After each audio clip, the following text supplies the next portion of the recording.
All right, everyone, Mike here.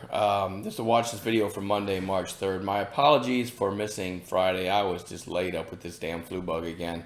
But you all owe me something because that's why we had this massive bounce in the SPY because I wasn't there. First thing I did today, just looked at some charts to see what was strong on Friday.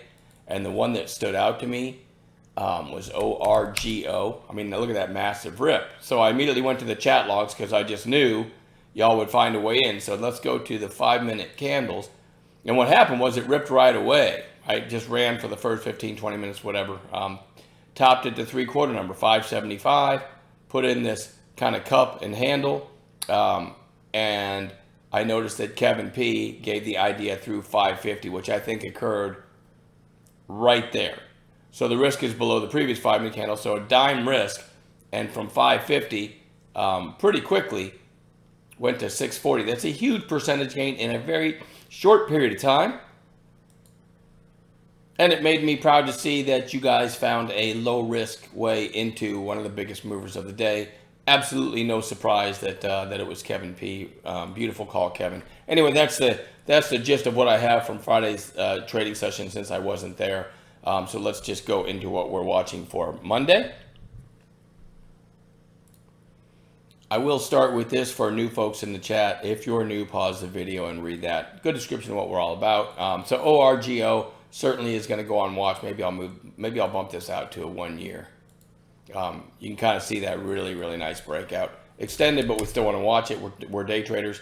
PEPG had this nice pop. Looks like it was giving it all back, but it's curled up pretty nicely. So I want to watch that one. CAVA did give a bounce. It was on the bounce watch list going into Friday. Did give a nice bounce. I'm looking for a potential follow through. It's still way oversold. I still think it has some room to bounce. TRNR, you kind of got to zoom in to see this. You see the extra volume recently. It's all kind of pushed together because of the moving averages. But believe it's a pretty low floater.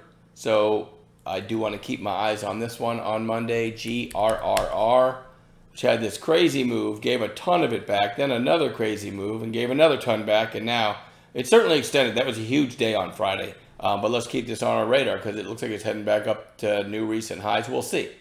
RILY closing well off its highs on Friday. But the interesting thing to me is Thursday topped at 721 and Friday topped at 721. A lot of shorts in the name, so certainly could get going over that level.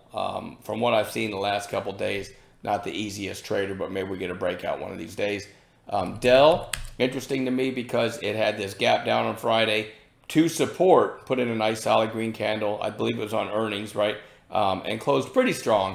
We want to watch that one. Maybe this, maybe it's kind of a double bottom here, and maybe it's up from here. OMI, big push. We'll see if we get a follow through. WULF, looks like it had earnings on Friday. And a nice bullish engulfing candle. We'll see if there's any follow through there. AES, typically not a big mover, but I like the volume. And also topped at the exact hole number 12. And then Tesla, I had to throw the 200-day on there real quick. Remember, we were watching this down into the 200-day. Hope you guys found a way in around the 200-day on Friday. Really nice bounce. Also, just like some of these others, could have a follow through of the bounce. I'll see you guys. I will be there unless I'm dead. In pre-market on Monday, and we'll add some gappers to this list as well. Have a great weekend. I'll see you in chat.